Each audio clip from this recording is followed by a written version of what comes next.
Skiff, we have a conundrum. I don't know. I think I'm gonna stop doing intros because they're dumb.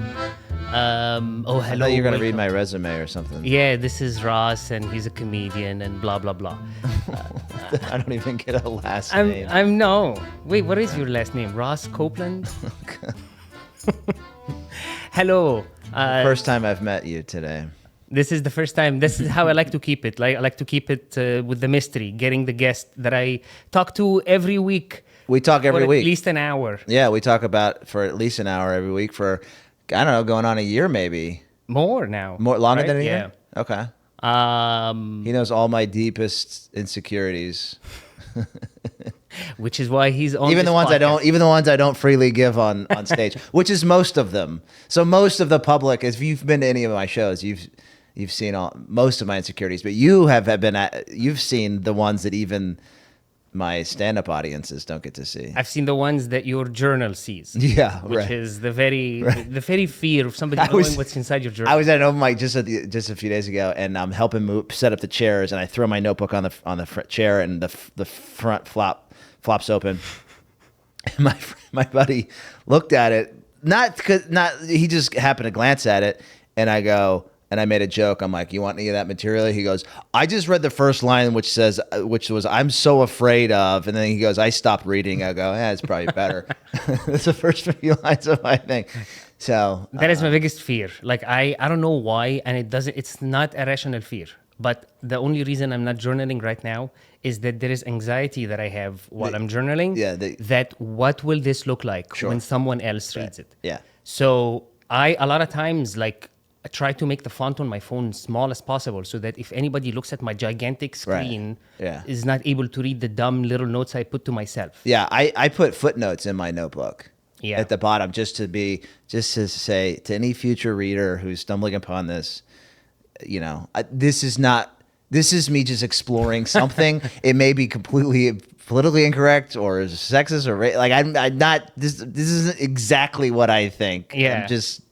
Don't judge me. Sometimes I go off on these tangents of thought, and I want to explore what that feels like, but it's not necessarily my actual thoughts, But you beliefs. But wait a minute, but you explore it. Yeah, sometimes. Oh my God, I would almost, out of fear that who's gonna read this. Yeah. That my journals are very PC. Like they're very. Really. Yeah. This is. No, I mean I don't go off on There's nothing horribly sexist or racist or stuff like that, but there is stuff that's horribly depreciate, dark stuff. Yeah. Depression stuff. That kind of stuff. I'm not talking about the parts where I talk about my passion for necrophilia in my in my journal. I'm just talking about general dumb emotions. Yeah. That you're not. Oh my God! I can't believe I wrote this, or I can't believe I. Right. Thought of this. There's a stretch of at least 3 or 4 years in my life where all of my journal entries were very, very dark and very depressing because I was very depressed. And I'm really happy now that there's several years of actual jokes that are somewhat funny between that dark period and now, just so that if somebody does, my child 30 or 40 years from now, after I'm dead, they go, "Oh, what did Dad? Well, let's look at Dad's old stuff." They'll have hopefully more years of fun, interesting, oh, this is what he thought about waiter etiquette at the diner, to buffer from the dark period, And I did have a fear of if I die right now, this is the last stuff I've written.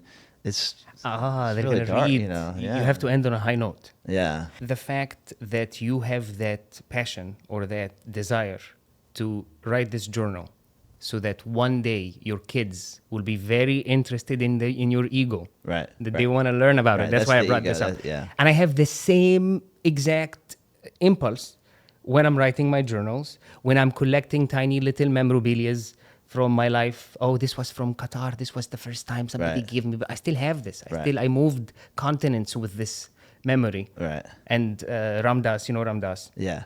Ramdas used to have the same bag, the same everything. Yeah. And he said one line that made me think of, oh my God, look at the ego. Right. when he said like, "Oh, I had this bag with me that I'm carrying around of memories in case I run out of now." Does that hit anything? Yeah. In that brain? Yeah. In And- that brain. In that This is your dark, consciousness. stupid, that idiotic brain. Is it on? Is your brain on? Hello, is there life on this consciousness over there? But you see my point? It's In like, case I run out of the now. and you're doing this in case of your kids run out of the now that is you. Yeah. And it's such an egotistical, and I say this with so much love because I also have the same thing of like, oh my God, how do I think I'm going to be worshipped by my kids Yeah. to that point that they are just going to sit and be like, remember this amazing man? This is his thoughts. This is what he thought about this day. Right. Part of it, though, too, is that I don't know if I'll ever have. I'm in my 40s now, and Stop it. But I do think about if I do have kids, I'm going to be an old dad. I'm already, even if I had a child right now, I'd be, 50 years old when he's 9 years old. So I'll die before he or she is, they're going to be relatively young when I die, if I have kids. So this is for... So that maybe this is some sort of like, sorry I had you so late and I was so old and then I died. Yeah. But here's a whole box of stuff that's interesting. I think maybe that you might want to. This is the person I was. But please read the footnotes because there's some weird stuff in there. And, Yeah. I try to justify it. Just playing around with words. I don't know. No, that would But be great. I had a question. What about your parents? Do you ever go, is there any stuff that they have that you've looked at, pictures or memorabilia that? I think I get that from my dad. My dad literally at my 30th birthday gave me an envelope that he saved from all the telegraphs he got when I was born. The telegraphs of like congratulations? Yes, yes. Because he was in Qatar and people from Egypt are sending him telegraphs overseas to tell him congratulations on the... I didn't realize that you were born in World War II era. I thought you were going to say, I didn't know you were born in the wrong part of the world. I was like, I was. Telegraphs? I know what telegraphs are because I like documentaries. You're older than me by like a couple of months. Sure, But still. sure, but I don't. Yeah, I had black I don't and know white if anybody's photos. ever sent a telegraph since the 50s. I was the last telegraph Okay. sent in the 80s. That was the last one, 84. when And they they sent it were out. but they were all congratulations. I- And you read those, and Yeah. you're like, oh, this is. He has a piece of paper that had, but see, it's about me. I was just about That's to point that out. So I asked, is there anything that your father had that you like that you want to look at? Yeah, the stuff that's about specifically my first see moment. the ego? Yeah. Which brings me to the other part, Yeah. which is he also has a lot of ego, and he's in radio. He has Yeah. bodies of work of him doing radio. This is better than any journal. You can listen to him talk about things. And have you listened to it? Every time he sends it, Oh, you do? we don't listen to Oh, you it. don't listen. Okay. All right. A lot of times, it's very hard. My sister is on TV. I barely watch her show. I want to. I feel guilty. But it's almost this, like all of this is body of work that I supposedly for her kids or even the dad who has kids. The kids are alive right now. Yeah. And they're like, later. It's fine. We'll look at it later. Yeah. Maybe it's one of those dark things where it feels more valuable after he's gone. Yeah, I think that's what it is. I think after they're gone. My mom is writing a bunch of stuff now. My sister bought her.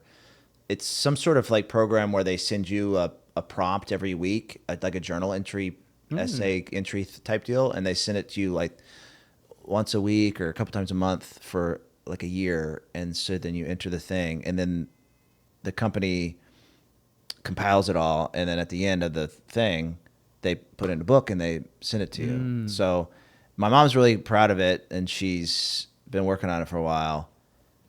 And somehow I get emails every time she makes a new entry. I don't know why I get an email. Okay. She probably put your email in there. Yeah, I guess there's and I've never read any of them. And not because I don't care or don't love my mom, but my mother. And every time I see it, I think to myself, I should really read that. She made another entry about, and there are prompts like, a lot of them are, childhood memory stuff or, biggest fear, or happiest memory or stuff like that. but I haven't read any of them. And sometimes my mom will ask when I visit her, she's like, I made another, did you guys read? And I'm like, oh, I haven't read it yet. But when she dies, I'm sure that I'll go back. I'm beginning to wonder What? whether that, like, where I'm telling myself that it's going to happen. Oh, when she dies, when he dies, I'm going to read. I'm going to be more interested. And like, I think the fact is, same thing with photos. When is the last time you sat with someone just to watch photos? Oh, look at this. This was me in this vacation. No, I don't care anymore. To sit, there is so much data that in order for me, I think maybe back in the old days, he gave me one envelope. What I'm going to inherit from him is a library of cassette tapes and a library of paper. It's too much data. Of course, it's richer and it's going to be longer time for me to sit and sift through. But at the same time, you're almost overwhelmed by the amount of data that you want. Like, can I just keep the medallion that you gave me when I was 12? Like, I'm just going to keep that one. That's easier for me. And I'll instill in it all the memory and meaning I have about you and your position in my life. But also ego. You taught me that. Like, you were talking about this from one of your therapist's sessions, that I'm getting secondhand therapy from you. Yeah. He goes to therapy and I like get the crumbs. I'm Well, like, that's my joke that I just did. Oh yeah. The indirect therapy. I don't go to therapy. I have a friend who's in therapy. I just text him. Yeah. Ask him questions. Like he's going to Costco. Hey, can you pick me up some coping skills while you're there? I appreciate that. That way you get some of it. Yeah, he's on my net. Well, I give him my Netflix password. He asks his therapist questions for me. It was a give and take. It's a very fair trade. Yeah. Entertainment for. I had this weird dream. Ask her about the. Yeah. Can you just try to like put it in the what is it called? Yeah. Like link it into the conversation casually that this was your dream. Yeah. Oh. I have friends that's happened to. You have some sort of breakthrough in your therapy, or they do, and they try to tell you as if they're experts on what they've just discovered. It's I guess it's why I take this psychiatrist role in all of my relationships. It's because I almost feel like, oh well, if I was able to make it work on an idiot like myself, then I'll just tell you guys what I learned. One of the things that you and I talk, one of the phrases that is most often repeated, I think, is I'm telling you, but I'm also telling me. Yes. Like we say that all the time, right? Yes. And I think we say it so often that it's kind of gotten to a point where it's like you don't need to preface that anymore. I know. And I think that's true of most people, most conversations you have. Yeah. That's what's going on. When people are talking, they're saying about themselves. And I think, even if they're talking to you. It's also to relieve part of the, if you live in a house made out of glass, don't throw people with stones. You know what I mean? Because it's the same thing. Like, I almost feel I'm a hypocrite if I'm giving you advice that I don't follow. But I know exactly why you're not following the advice, because I feel exactly the same way you feel. Yeah. So it's easier for me to hear it from the outside than how I'm feeling it. Right. To be like, oh, you've been saying that you wanted to post things online, and you've been talking about this bank of videos that you're going to fill up with all of these amazing sketches, and the deadline keeps moving. Yeah. With every week, we're like, okay, no, next week. After I come, it's this one. And I almost recognize this behavior in myself. You did, and you kind of, I don't want to say you yelled at me, but it was stern. It was like, I felt it. This was last week. This was just last week. I was saying to you, I have a bunch of material that I want to put into, digital format, social media format, stuff I've been working on for years and years that works in stand-up, but just with a tweak or two here could work as a sketch or whatever. But I want to have a bank. I said I want to have a bank of this stuff so that I can feel safe. Post, So you can feel safe. That's really what I'm the bank is posting, for. because I'll go through periods where I make a lot of stuff and I'll post a lot of stuff, and then I run out of stuff, and then I don't post for a while. Mm-hmm. So my idea was the bank, and you just caught Just that swat it as out of the air. a procrastination thing that I was doing, putting I guess putting the obstacle in front of me of like, well, I can't put myself out there for now because I don't have enough in the bank. So it sounds like it's a prudent thing, but actually it's just a fear of continuing to create this stuff. Or running out, which is another. And again, I Or recognize running the out fear. too. Yeah, there's a fear of like, yeah, if I put stuff out there as I make it, that means I have to continue to create and put it out and put it out. But then there is no fear of it's not going to be as good as the rest. Like I'm going to run out of good ideas and I'm just going to have shit ideas like the rest of the people. Yeah. That's another thing. But back to what you say. So this last week I told you that I've got a bunch of ideas, but I want to wait till I have several pieces already edited and ready to go before I start letting them out. You called bullshit on that. Was that you calling bullshit on yourself, saying you, Sam, are putting too many obstacles in your own way of progress?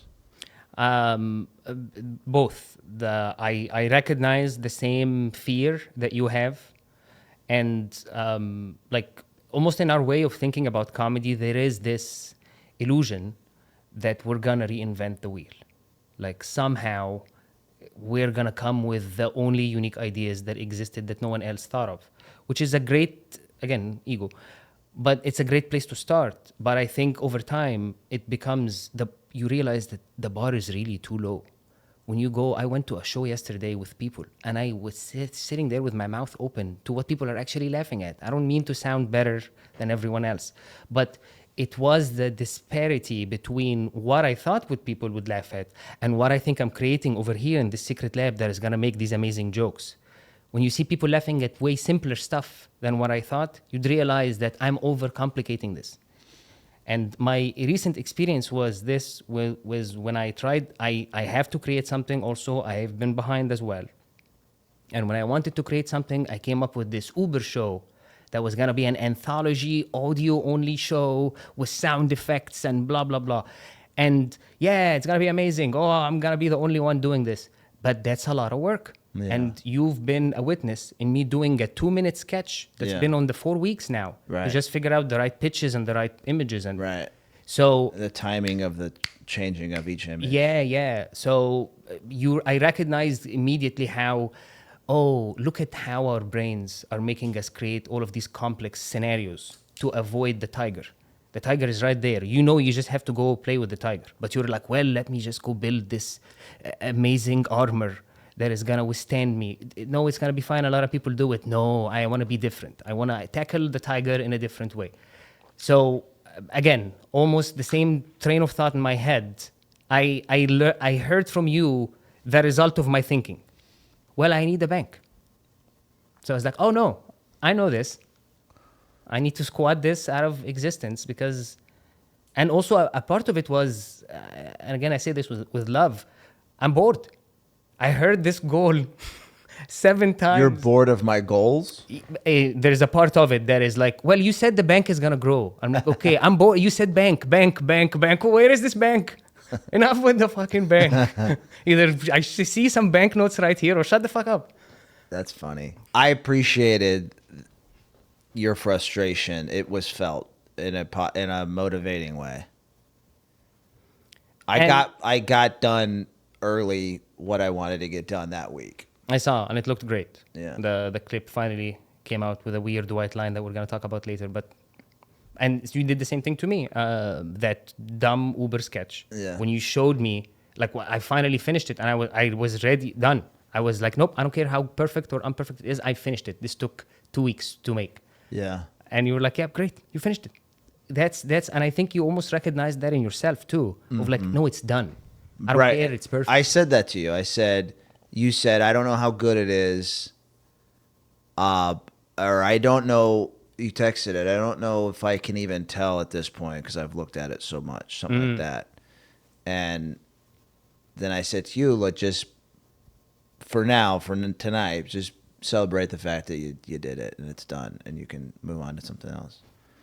Which helped a lot. And it just made me feel like I can celebrate this instead of the usual, which was I would always be, it's not good, why are you even doing comedy? Maybe you should go back to being an engineer, blah, blah, blah. Like, or maybe you can't even work as an engineer. All you can do is work as an Uber driver. This is your destiny. Yeah. So it's like, it helps. It helps that we're having a similar experience, and then you can almost tell yourself something through me.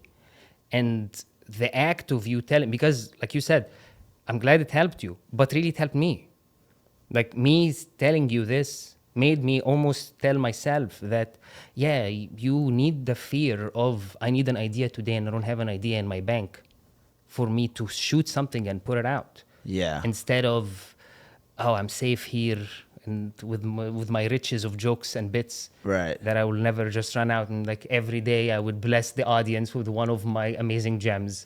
I think what you're trying to say, what you're trying to encourage is be less precious with what you're putting out. And my pushback is I don't want to compromise my level of excellence, like what I know I'm capable of writing and creating and putting out. So I think the fear of like if I succumb too much to the don't be too precious about the material that you're putting out, I'll get too common and I'll lose like the standard that I'm shooting for. And then you will suck forever and forever. And I'll suck forever. You will never unsuck. Yeah. You will just keep the I'll keep going down. I'll get sucked into the just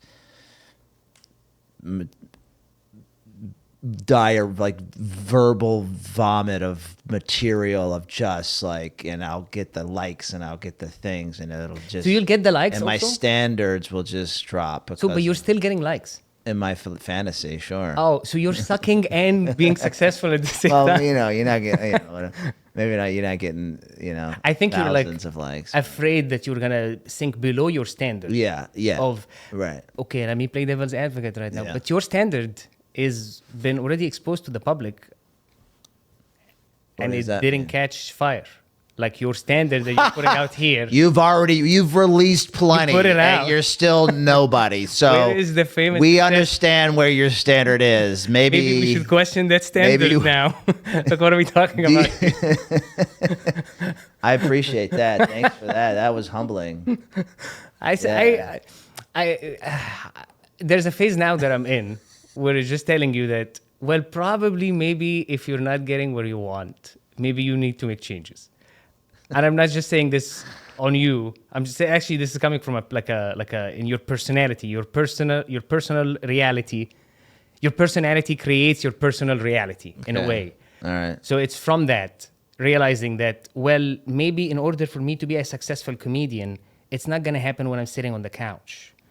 I actually have to get out there and do the mics and do the shit and do the work. But I don't think the person who is getting that dream, the version that I imagine of Sam that is going to get to all of that success, in my mind, there is a fallacy that something's going to happen and I'm going to switch into this Sam. Or like, it's like almost something is going to come and change this Sam into that Sam. Which in I reality, feel that. I know what that feels like. and I'm just realizing this week, this is one of my new revelations this week, is that no, I think it's the opposite. You need to become that person first, and then things will shift to you need to live that reality or have that vision in your head now, not wait for the external thing to change it. And then you change to fit to the image, not the other way around. So here's what I'm saying about your standards. So your standards right now are a product of the personality that is here right now. And your personality is telling yourself that this is the best standard ever. What I'm arguing is, if you take that standard and put it into mud and keep like putting dirt over it, it's gonna change. And the person who is gonna still be sucking but still being successful, I would call this at this point changing of standard to a successful standard. I was on a date a few years ago, and the woman asked me a question that a lot of people ask. She goes, "Do you have a time or an age where if you haven't reached a certain..." Oh, I just touched the mic. Oh my God. I don't know if it messes something up. The entire podcast is ruined. And we got a thumbs up. She asked me, do you have an age or a date that in your mind there, if once you reach that, and if you haven't reached the success that you want, that you quit? An exit date. Yeah, is what they exit call date. it. A lot of people ask, it's got a term. And I'd been asked that question before, but all of a sudden in that moment, I thought, I think actually I already made it. I think I go, well, first of all, no, I don't have that in my mind if there's no exit date.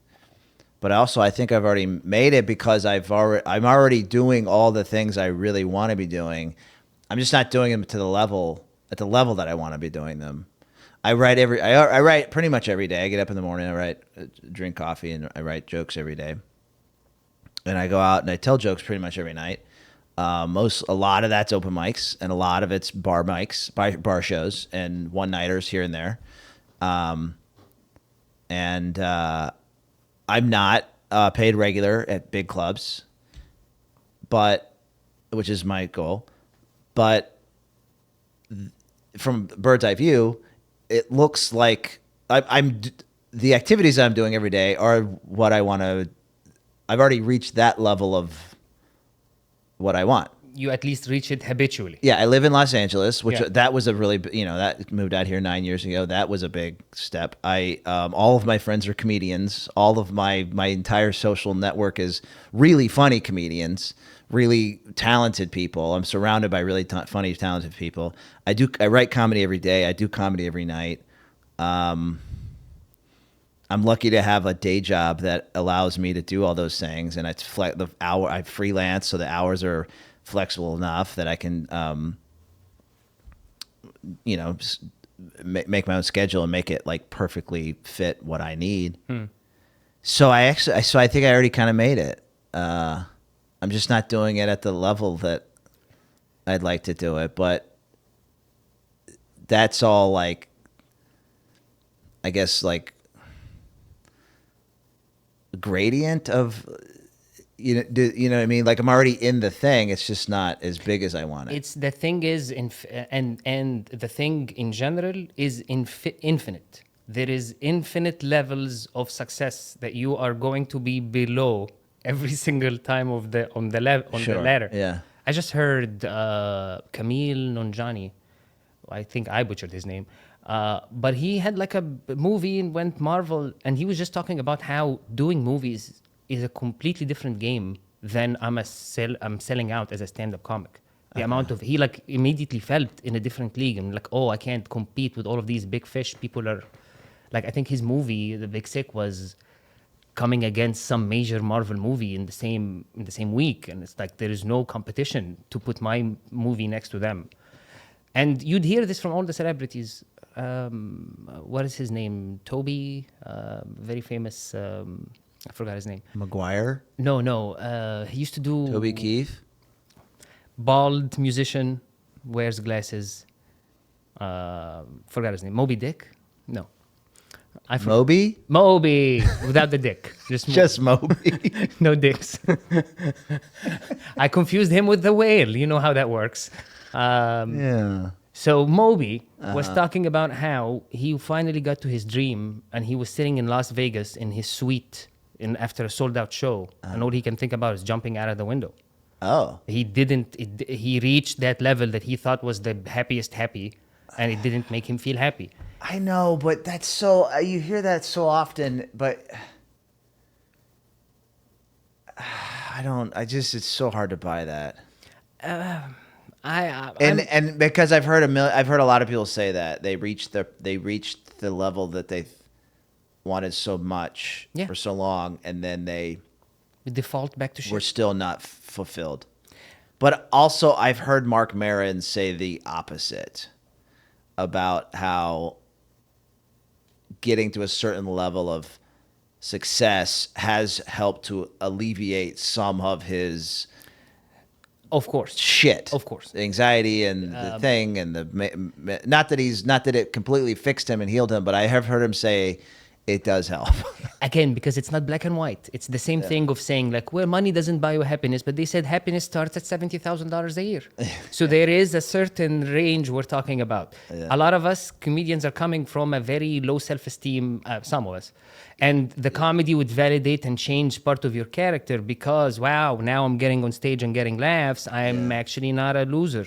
And that would change but you're not going to be levitating among like above humans. And my entire life is stories of if only this changes, I'll be completely different. I grew up fat, and I was like, if only I'm thin. No, actually, first I grew up in Qatar. I was told that everything that is not here in Qatar, like, oh, you're not gonna find like the right girlfriend, or you're not gonna find the right job. Everything here is closed. But once you go to Egypt, oof, everything is open. Everything is different. Huh? Egypt was your land of opportunity. Yeah, in your Egypt mind. was like the big city as compared to Qatar. Okay. Went to Egypt. Nothing changed. Still couldn't Everything get was the laid. same. Oh, it's probably 14s. because I'm fat. Then I need to lose weight. Only if I'm thin. Yeah. Once I'm thin, everything Yeah. is gonna be fine. Yeah. Lost the weight. Still, things were shit. Still couldn't get a And girlfriend. it's fucking Egypt. Then I have to leave Egypt. If only I can go to America. Uh-huh. All of the happy people, all of the smart people, all of the intelligent people that don't litter, that don't rubberneck. There all are of these people. no cats in America. And the streets are paved with cheese. This is an actual song. Yeah, from An American Tale. Oh, I'll Classic. check that out. Say it again. It's a classic. It's a movie. It's called An American Tale. It's this little. I think they were from Russia. Feifel. Yeah, she's not. She's She's nodding not her Jamie. head. She's not. the studio doesn't Classic. come with Jamie It's a package. classic movie. It's an immigrant story of this mouse family immigrating from Russia to New York City. Ah, And they're telling each other on the boat as they're sailing across the ocean to New York. They're singing, "There are no cats in America, and the streets are lined with cheese." I'm gonna use that. Something. Which I'm of gonna course use that. isn't wrong. There's no cheese. yeah. No, I have this bit that I'm still working on about. I call it losing faith in humanity. Yeah. It's because when I moved here, I discovered that, oh my God, there are idiots here too.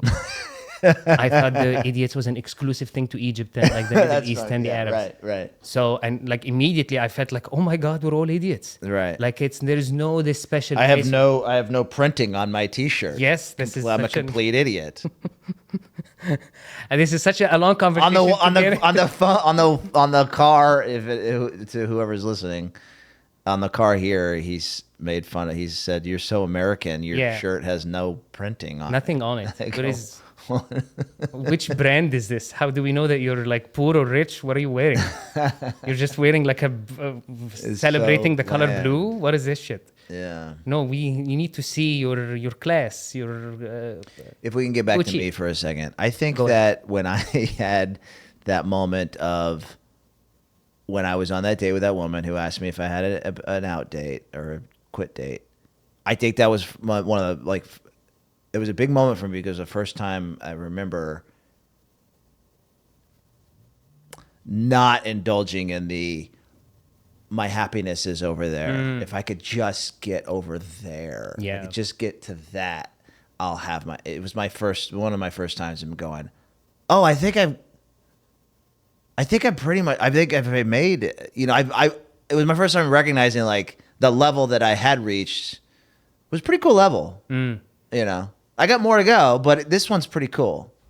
You know, that was a big moment for me. That's Neil Brennan's. He said, "You don't like this life? Okay, let's roll the dice again. Let's see what you're gonna get now. Yeah. If you roll the dice again, just this is the best it can. Like you're very lucky to have what you have right now. Yeah. And there is another thing too, because while I'm always looking for the next thing, I'm not appreciating what's here, and thinking that everything is gonna come externally. Once I have this, once this happens, then I'll be able to tell myself, hey, you're fine. Well, how about you tell yourself you're fine now? You know what? I'm sorry to cut you off, but what just occurred to me, I'm gonna call you out on some shit. Yes, please. You're over here saying my standards are too high. Then My standards also are too high. Then I need to lower my standards and just put out shit. No, on that's the not exactly internet. what I said. That's what I heard. But what I've told you many times is put your A material out online. I did. You won't do that. But I did. Oh, you do that now. I did, but like we're still talking about reposting old new material, and I almost recognize the hiding of things of like there is a certain amount of things and I still have bits that I'm keeping for live that I'm just this bit is not, this is like the next special basically that I'm just holding. I'm doing this live. I don't have it online, but most of my other stuff I put online. Okay. But also, to bring it back, the thing is, you see everyone, again, my sister has more followers and posts more videos as a dentist than I do as a comedian. She was on TV. I have three sisters, yeah. Oh, you have three sisters. I am full of sisters. So, yeah. I don't know what that means. That's the title of this episode. Full of sisters. You have a very specific morning, not very specific, but like your morning ritual is something that you developed over years of practices and listening to yogas and stuff like that. Yes. Tell me, get me into your morning routine a little. Okay, my morning routine is. You wake up at a certain time, or yeah, okay, but between 7 and 8, somewhere in there. Okay, but I've recently moved in I've only been inside the girlfriend's house for 2 months, so this is all. So my morning routine has gotten shaken a bit. When it was perfect, what it was like. Yeah, so I get out of bed, go to the bathroom, brush my teeth, make coffee, and then I have to write. I have to get the ink flowing out of the pen as soon as the ink needs to start flowing out of the pen before the caffeine is fully into the bloodstream. And I've noticed, because if it doesn't, if I let the caffeine kind of like buzz me up as I tootle around and do, then I'll do this. I'll get off, like my brain will just go into like this monologue thing where I'm thinking and I'm thinking and thinking and I'm telling myself a story about something that happened to me years ago, but there's no ink coming out of the pen. I'm just kind of like tootling around the apartment. Because you don't write free, like you're not free writing. This is, you're looking for something to write. You're looking for jokes. Yeah. You're waking up thinking about what jokes can I write about. Right. Yeah. Okay. Yeah. So your success is the ink touching the paper. Yeah, ink coming out of the pen. Okay. And if you did not succeed? Then I don't get an X. So I have a wall calendar, and every day that I put pen to paper, I get a full X on the wall, on the calendar for the day. And if I didn't sit down, if I didn't write anything, then I get no X. Okay. And I got that from Jerry Seinfeld. That's not, Sure. He said something like that years ago. And it took me, I heard that years and years ago, and then it took me a couple years to start doing it.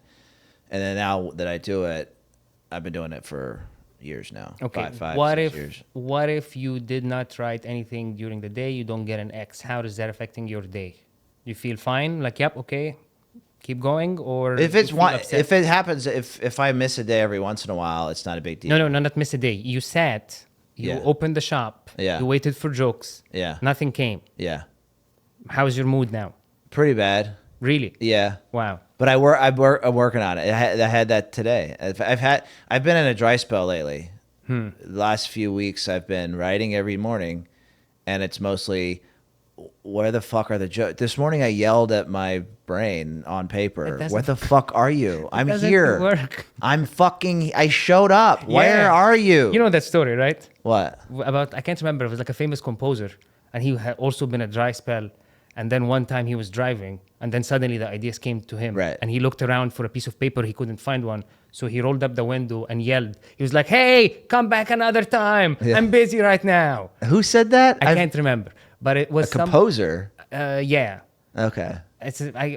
I've heard it from two people. So one of them was a composer. I can't remember. I've heard the story. I've heard that. Yeah. But come back another, and it's almost it's the same thing. A lot of times I would go when I'm stuck on ideas. I'm like, I'm gonna go meditate, Yeah. and I'm just gonna have nothing around me. And if any ideas come, I'm not gonna write them down. And I close my eyes, and all the ideas start coming. Today was the first day I actually yelled at the muse or whatever you want to call it. Okay. But I have been noticing the last several weeks that's just like it's not really. I mean, and I've written some jokes, and a couple of them are kind of funny, just in the last few weeks, but not a lot that I'm super excited about. Have you tried moving this ritual to the end of the day and maybe start waking up writing, just free writing, so that you don't have that pressure of jokes in the morning, and you just kind of like have another session at night where you just write the jokes? Sometimes I'll try to open that portal again right before I go out for the night to do mics and sets and stuff. Okay. That's a good time too, because that's like the brain is starting to go like, oh, okay, we're about to be in a bit of a peril. We don't have a lot. The pressure. Yeah, The pressure you gotta come up we got now. 45 minutes until you gotta be on stage. Wait, let's go back to the morning. And you're not doing the thinking of death stuff? Yeah, so Meditation? I haven't been doing that since I left my apartment. Can you talk about that a 2 little? months ago? But that's a really I have done it, but I have gotten away from it. But I did it a little bit this morning. Okay. After you didn't write any jokes, right? No, beforehand. That happens before I get out of bed. So the very, very first thing upon awakening is I have some motivational stuff that I usually read to get my eyes open. I used to read the news in the morning on my phone in order to get to my eyes adjusted to the light, which is the worst thing. I'm barely awake. I'm just barely opening my eyes, and I'm like fires in Maui, and people being shot and killed. What am I doing? So I have some motivational stuff that I read now, just so that I can not fall back to sleep and get some good stuff in my brain. And then I saw this thing on YouTube. This monk had this 5 things that he does ritual. So I started doing that, and I did this for a long time, and I still basically do it. Although, like I said, my living situation now is a little bit. We're judging you very hard. I know. So you think about death. You reflect on death. That's number one. While you're still in bed, before you get out of bed, you think about the mortality and the. What is that like? Like, I'm gonna die one day. Yeah, no, it's for the live each day as it's precious. No, but the thinking you're thinking. What are you like thinking about? I'm gonna die one day, or Yeah, yes, you do think that. You think I'm going to die one day, but it's in order to remind yourself that your days are not. they're numbered. Yeah, they're numbered, and Yeah. and they should be treated with respect, and let's not waste time. So then number 2, you make your bed, which I've been doing. I've made my bed a lot. I'm also in another special program that's like the big thing, like make your bed. Bed making program. It's a special secret program. What is that? But they are big on making the bed first thing in the morning. Make a bed Illuminati. I don't know. I tried. Yeah, yeah. It's a double letter. cabal, yeah. It's a double letter program. Okay. There's 12 steps to it. It's Oh, okay. It's like a cult. There are cult aspects which we've talked about. Opinions. Yeah, you really throw me off. Think about death. Make your bed. Meditate. Okay. Wait. Think about death is not meditation. No, that's just a quick little. That's just really, really quick. Oh, That's just I'm gonna die. Right. That's just a quick that's reminder really of like, oh, right, I'm going to die one day, and every day is precious, and let's not waste, boom. That's not a meditation. Okay. Think about death. Make your bed. Meditate. Do a chore, and then do some act of charity. Oops, I keep touching them. Active charity, 7 a.m. in the morning. What are you doing? Act of charity, yeah. So a chore is, usually it would just be wash a dish from the night before, or straighten something, or sweep. That's an easy one, because I have like a little dust buster that I'm kind of obsessed with using. So I just sweep up a little bit. Okay. And then the act of charity, he goes, if you don't have anything, if you don't know what to do, as a monk, I guess they go out in the community every morning and like they take, they collect donations. But he suggested that you get a little jar and you have a stack of $1 bills. And then every day you take one of the bills off that stack and put it into the jar.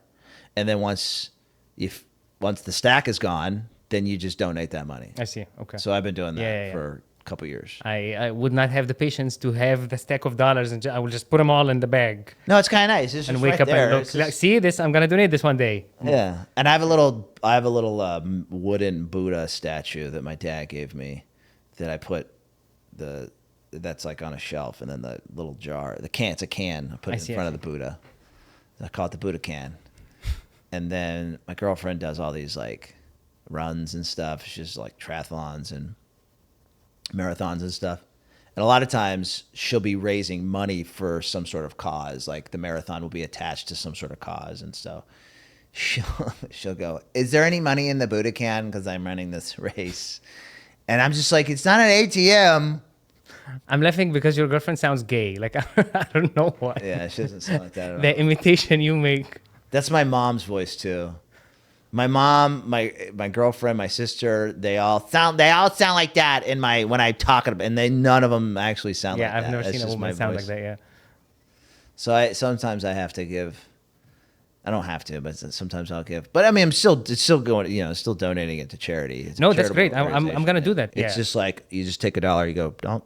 The stack is right here. The jar is they're right next to each other. And then and then you just, you recycle that money. Yeah. I'll donate online on a credit card or whatever. So like the stack of bills, just take them out of the jar wow. and put them back in the stack. You solved another problem. It's for the me. same. It's the same $50. Yes, I do yes. 50 at a time. Okay. You're just taking the money from your account and actually. Yeah. The donation happens online on You're credit right, card. right. Yeah, no, that's great. I'm gonna try using that because I've been looking for charity stuff, and I always say like, well, I'm so poor right now. When blah blah blah, but this is an easy thing to do.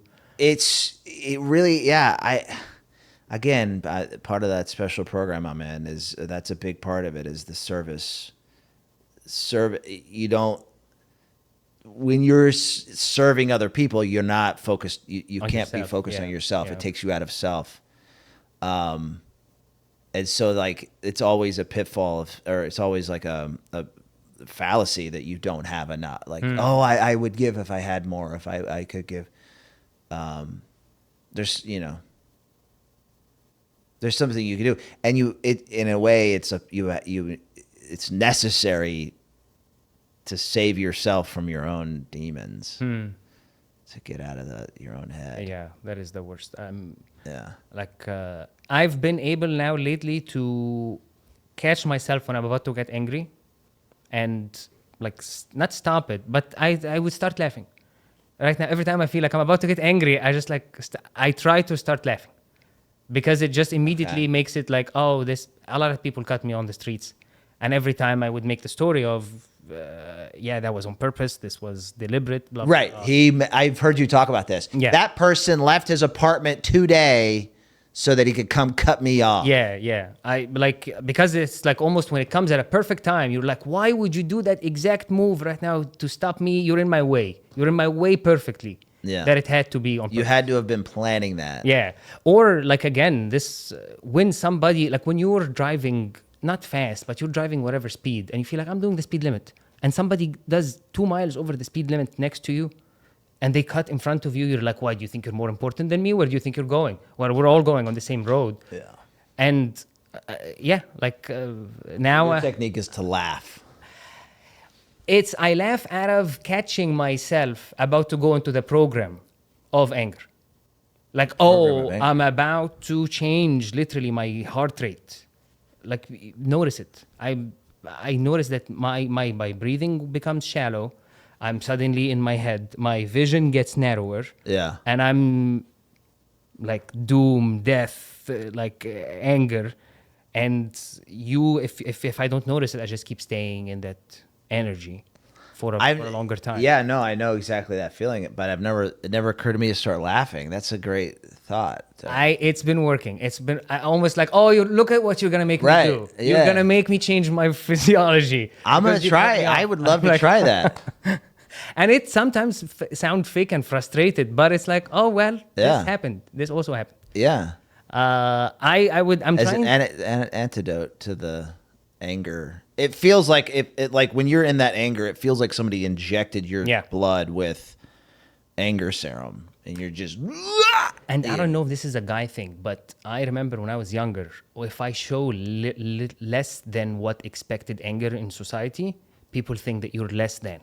Well, he didn't react. No, that's a big part of it, and that's the ego thing. So, people are, So there is almost like it almost sounds like a sign of weakness from man perspective. Right. And you say, well, what would they think about anger. me if they knew that I let this happen without saying something? Yes. So, and I think that also makes you build up, because there's a lot of part in the anger, and we both have anger issues, of, am I right? What? I'm right? Like you're almost trying to justify that you're allowed to go full throttle on anger because, well, look at what, I'm not wrong, right? He did it. Right. Then I'm justified to do that.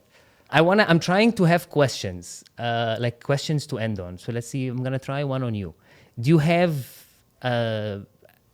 like if you would have one rule that you would say that everyone should do this, or everyone. Oh God. You have a lot of those, right?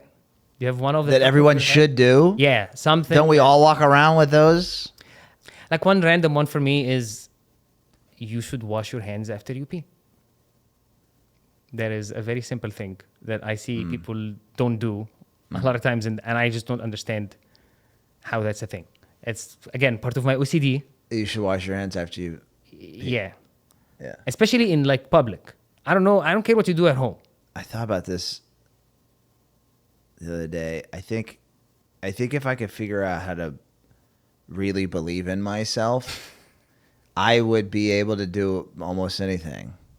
And I think I had this thought of like, this might be the biggest, that might be the pursuit of my life, is to figure out how to believe that I can do something that I imagine in my head. And it's a weird, when you think about it, it sounds like it should be easy. Like, shouldn't we all have this impetus to like protect ourselves from dying, like we jump at a loud noise, or like we run away from a danger, like physical danger. We have that self-preservation thing. Yeah. Why don't we also have that? Oh, the thoughts that I have and the abilities that I have inside, I believe that they're there, and I believe that I should be. Why don't I have that? I want to succeed. I don't want to die. But I don't. It's extraordinarily difficult. So I think that's, if everybody could do that, we would be pretty cool. Yeah, it's a great one. How is that even possible that you could hate yourself?